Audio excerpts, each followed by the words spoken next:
ঠাডা পড়ার পর হালার ফালার লাশটা নিবি কিসে? পর্বের হ্যানি পেহনি পর্বে।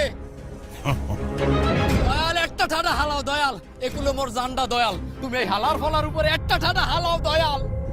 ওগুনের দোয়ায় গরু মরবে না, শরীর